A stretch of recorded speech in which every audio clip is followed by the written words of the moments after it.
അഭിഷേകത്താൽ ഞങ്ങളെ ഓരോരുത്തരെയും നിറയ്ക്കണമേ. സൽപ്രവൃത്തികളുടെയും നീതീകരണത്തിൻ്റെ ഒക്കെ ഒരു വിഷയം എന്ന് പറയണത് ഇത് ഏതെങ്കിലും ഒക്കേഷനിൽ ചെയ്തു വരണ സംഭവമല്ല. ഇത് നിത്യത വരെ ചെയ്തുകൊണ്ട് പോകുന്ന കാര്യമാണ്. ഇത് ഓൺഗോയിങ് ജസ്റ്റിഫിക്കേഷൻ എന്ന് പറയും. എന്ന് വെച്ച് കഴിഞ്ഞാൽ ഒരു തുടർ നീതീകരണ പ്രക്രിയ. അദ്ദേഹം പറയുകയാണ്, എവിടെയാണ് ഇത്? നമുക്ക് IELTS പാസ്സായ പോരാ, കാനഡയിൽ പോകാനേ പറ്റത്തുള്ളൂ. കാനഡ കഴിഞ്ഞ രാജ്യങ്ങളുണ്ട്, അതിൻ്റെ പേര് ദൈവരാജ്യം എന്നാണ്. ശ്രദ്ധിക്കട്ടെ. ഹല്ലേലൂയ.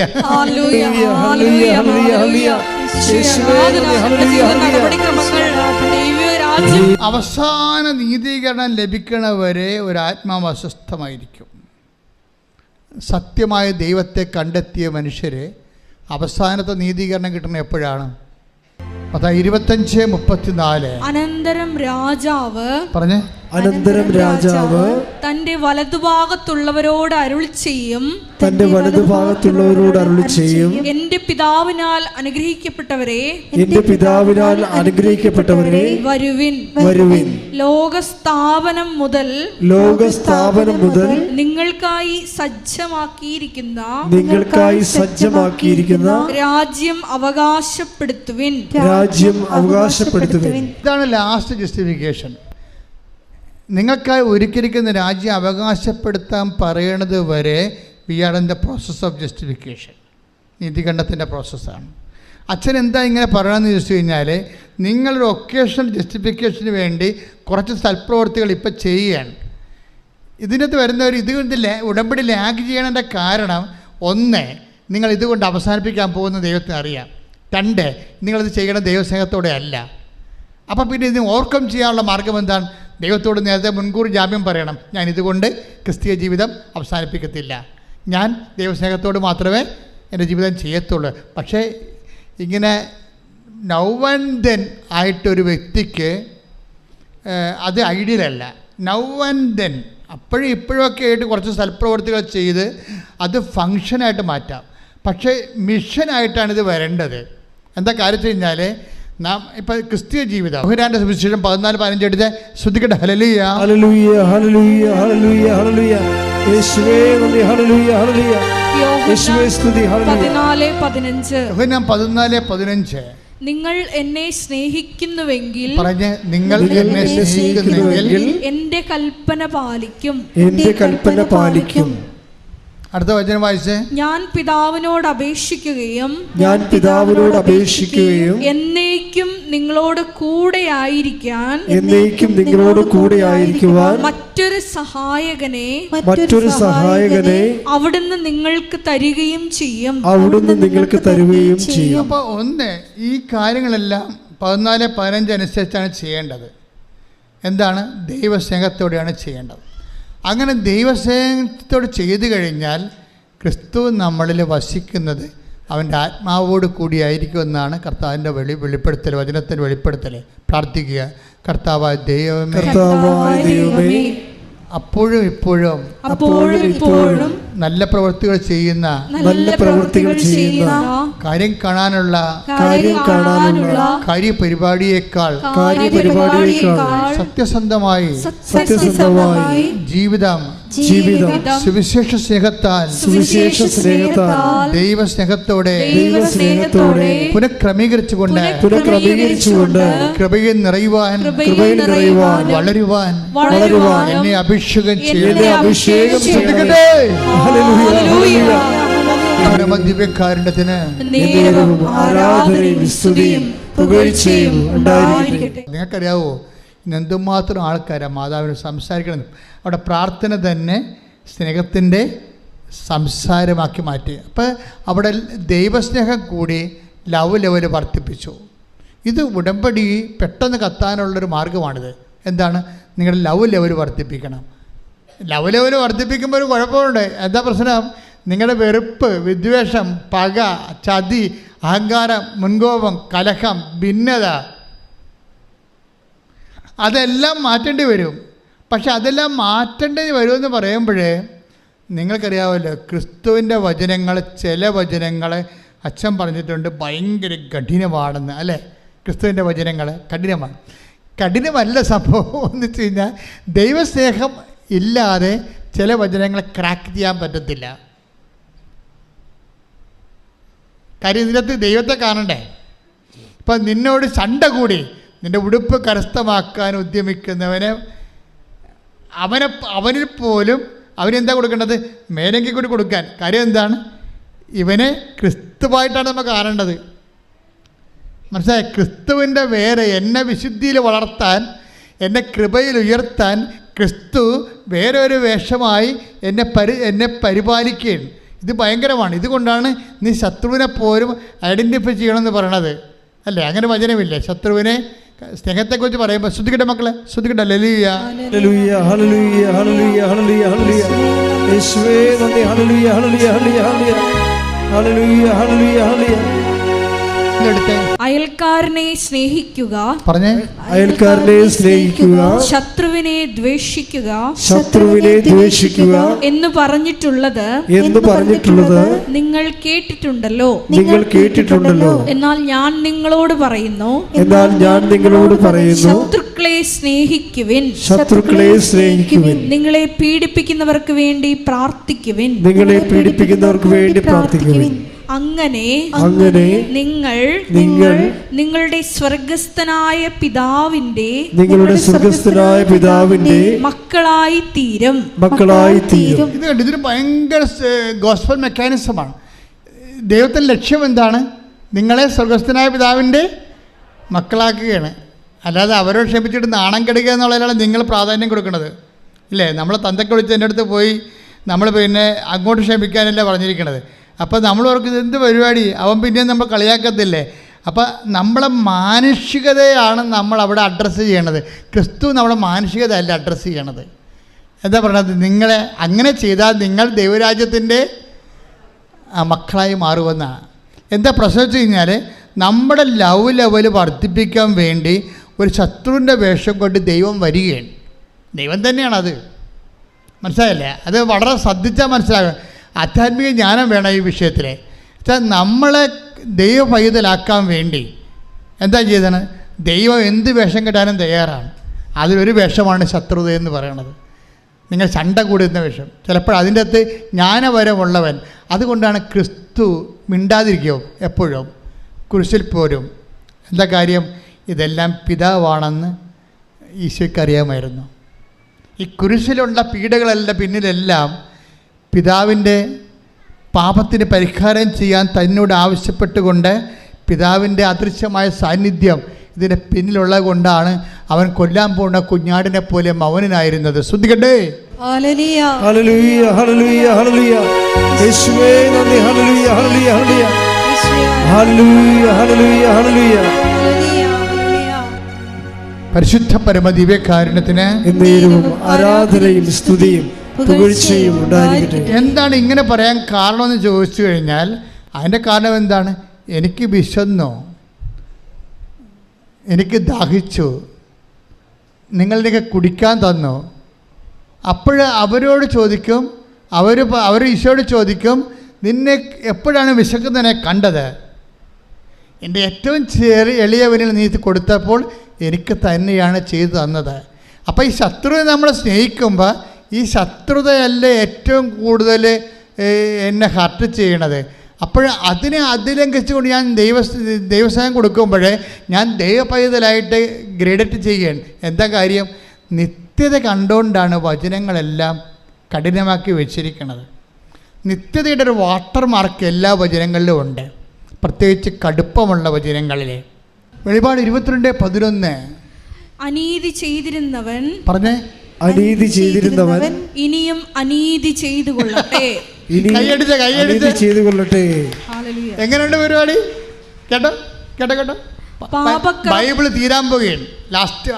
ലാസ്റ്റ് വാക്കുകളാണ്. എന്താണ്? അനീതി ചെയ്തിരുന്നവൻ ഇനിയും അനീതി ചെയ്തു കൊള്ളട്ടെ. പാപക്കറ പുരണ്ടവൻ ഇനിയും അങ്ങനെ തന്നെ കഴിഞ്ഞുകൊള്ളട്ടെ. നീതിമാൻ ഇനിയും നീതി പ്രവർത്തിക്കട്ടെ. വിശുദ്ധൻ ഇനിയും വിശുദ്ധീകരിക്കപ്പെടട്ടെ. ലാസ്റ്റ് സമയത്തിൻ്റെ അവസാനം ആരെയും മാനസാന്തരയ്ക്ക് വിളിക്കാത്ത ലോകത്തിലെ ഒരേ ഒരു പുസ്തകമാണ് ബൈബിൾ. എന്താ കാര്യം വെച്ച് കഴിഞ്ഞാൽ കുറേ പേര് ബ്രാൻഡഡ് ആയിരിക്കുകയാണ്. അവൻ മാനസാന്തരപ്പെടാൻ ദൈവം ആഗ്രഹിക്കുന്നില്ല. കാര്യം അത് വരപ്രസാദമാണ്. മാനസാന്തരം ദൈവം നിങ്ങൾക്ക് നൽകുന്ന മനസ്സലിവാണ്. കഠിനമായ മനസ്സുള്ളവർ കഠിനമായിട്ട് തന്നെ പോകട്ടെ എന്ന് പറയും. കഠിനമല്ലാതെ മനസ്സലിവുള്ളവൻ മനസ്സലിവുള്ളവനായി നിൽക്കട്ടെ, ഇനി സമയമില്ലെന്ന് പറയും. എല്ലാ മനുഷ്യൻ്റെ മുന്നിൽ ഈ സമയമില്ലാത്തൊരു സമയം വന്നിട്ട് പറയും, don't repeat, don't contrite, don't have contrition, don't repent. എന്നെയും നിൻ്റെയും മുഖത്ത് നോക്കി ദൈവം എന്നെങ്കിലും ഇനി മാനസാന്തരപ്പെടരുതെന്ന് പറഞ്ഞാൽ ഒരു തീരുമാനമാകും. അപ്പോഴേ ഇതൊരു സമയമാണ്. മാനസാന്തരം ഒരു സമയമാണ്.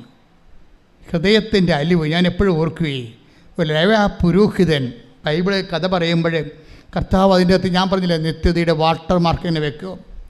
നിത്യതയുടെ ഒരു ജലമുദ്ര വെച്ചിട്ടാണ് ബൈബിള് ചെയ്തിരിക്കുന്നത്. ഇപ്പോൾ ഓരോ കഥ പറയുമ്പോഴും അതിൻ്റെ അകത്ത് ഈ നിത്യതയുടെ വാട്ടർ മാർക്ക് കാണാം. എന്താ പറയണത്? ഒരു മനുഷ്യൻ ചോദിച്ചു, നിത്യജീവൻ പ്രാപിക്കാൻ ഞാൻ എന്ത് ചെയ്യണം? അപ്പോൾ ഈശോ പറഞ്ഞു, നിയമത്തിൽ എന്താണ് എഴുതിയിരിക്കണത്? അപ്പോൾ അവരെന്ത് പറയും? എല്ലാത്തിനേക്കാളും ഒരു ദൈവത്തെ സ്നേഹിക്കുക, നിന്നെപ്പോലും നിൻ്റെ അയൽക്കാരനെ സ്നേഹിക്കുക. എന്നാൽ നീ പോയി അതുപോലെ ചെയ്യുക. അപ്പം അവൻ ചോദിക്കും, തിരിച്ചു ചോദിക്കും, ആരാണ് എൻ്റെ അയൽക്കാരൻ? അപ്പോൾ ഈശോ പറയും, ഒരു മനുഷ്യൻ ജെറുസലേമിൽ നിന്ന് ജെറീക്കോയിലേക്ക് പോവുകയായിരുന്നു. കള്ളന്മാരുടെ കൈ അകപ്പെട്ടു. അവൻ്റെ വസ്തുവകൾ അടിച്ചു മാറ്റിയിട്ട് അവനെ മൃതപ്രായനായിട്ട് വഴി തള്ളി.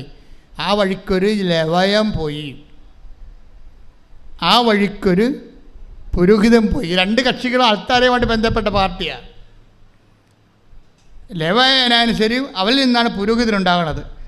അപ്പോൾ ഈ കർത്താവിനോട് അടുത്ത ശുശ്രൂഷ ചെയ്യുന്ന രണ്ട് കക്ഷികളെ ഈശോ കഥയിൽ കൊണ്ടുവരികയാണ്. എന്നിട്ട് കർത്താവുമായിട്ട് ഒരു അടുപ്പമില്ലാത്ത ഒരു സമറിയാക്കാരനെ കൊണ്ടുവരും.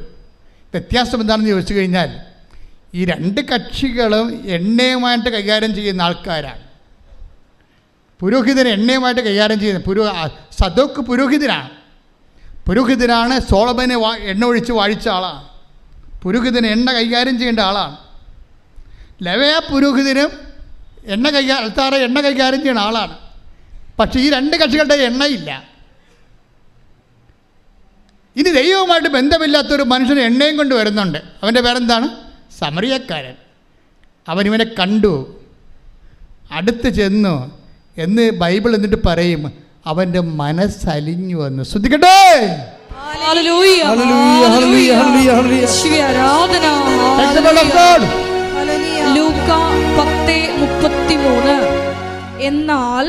എന്നാൽ ഒരു സമരിയാക്കാരൻ യാത്രാമധ്യേ അവൻ കിടന്ന സ്ഥലത്ത് വന്നു.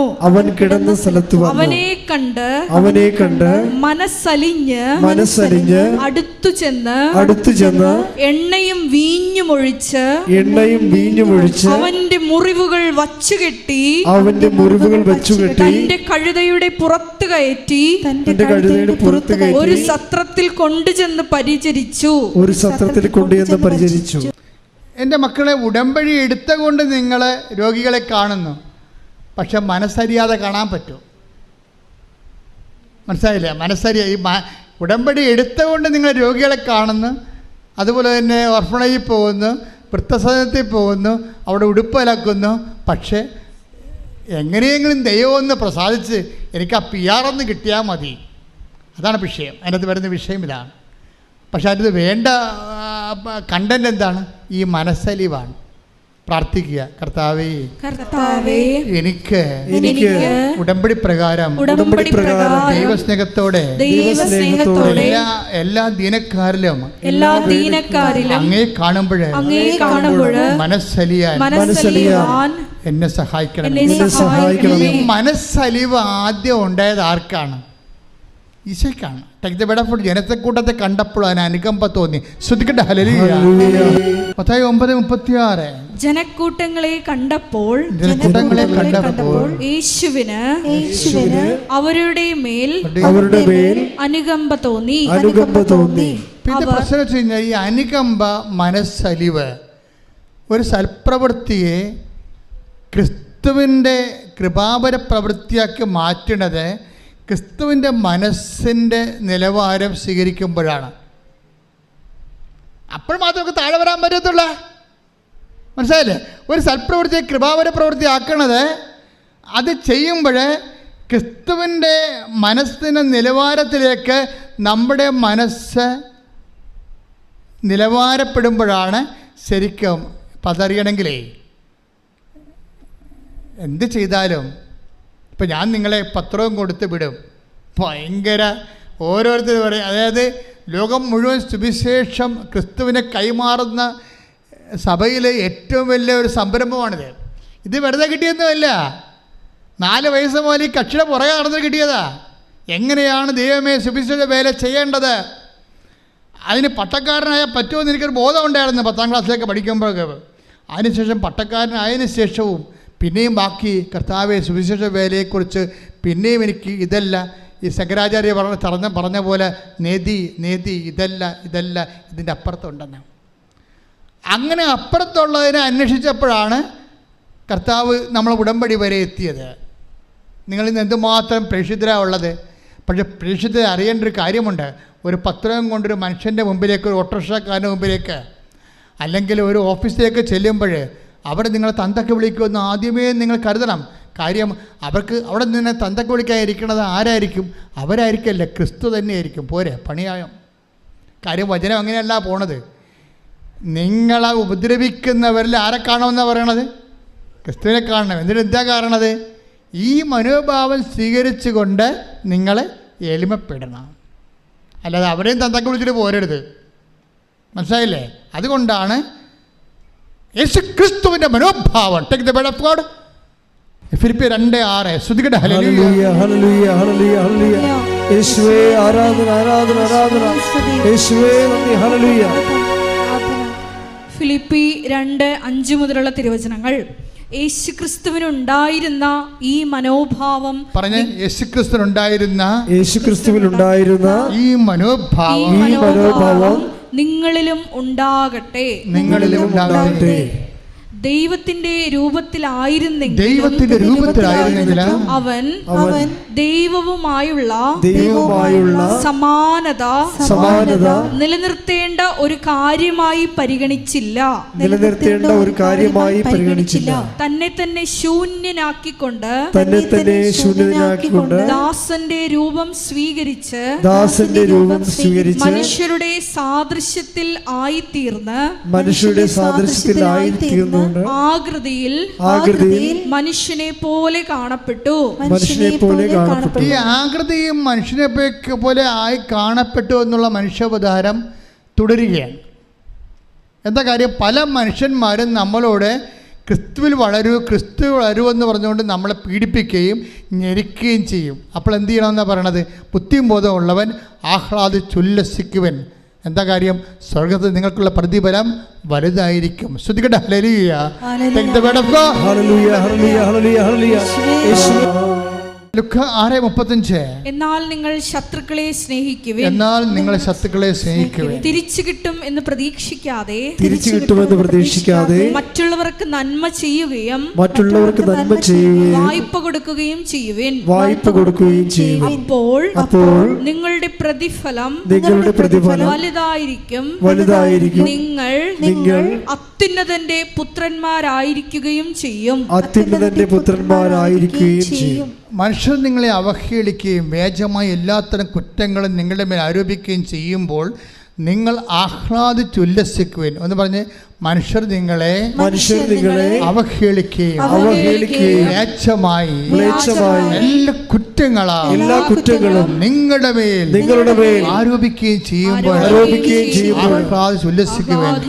എന്തുകൊണ്ടെന്നാൽ സ്വർഗത്തിലുള്ള പ്രതിഫലം വലുതായിരിക്കും. അപ്പൊ ചില സമയത്ത് ക്രിസ്തുവിന് വേണ്ടി ഇതുപോലെ അപമാനം ഏറ്റാൽ എന്ത് ചെയ്യണം? നമ്മൾ വിഷമിച്ച് വീട്ടിൽ പോരെന്നല്ല പറയണത്, ആഹ്ലാദിച്ച് ഉല്ലസിക്കണം. എന്താ കാര്യം? സ്വർഗത്തിൽ പറഞ്ഞ് സ്വർഗ്ഗത്തിൽ നിങ്ങൾക്കുള്ള പ്രതിഫലം നിങ്ങളുടെ പ്രതിഫലം ശ്രദ്ധിക്കട്ടെ. ഹല്ലേലൂയ ഹല്ലേലൂയ ഹല്ലേലൂയ 11:12 മത്തായി 5:11-12 എന്നെ പ്രതി മനുഷ്യർ നിങ്ങളെ അവഹേളിക്കുകയും പീഡിപ്പിക്കുകയും എല്ലാവിധ തിന്മകളും നിങ്ങൾക്കെതിരെ വ്യാജമായി പറയുകയും ചെയ്യുമ്പോൾ നിങ്ങൾ ഭാഗ്യവാന്മാർ.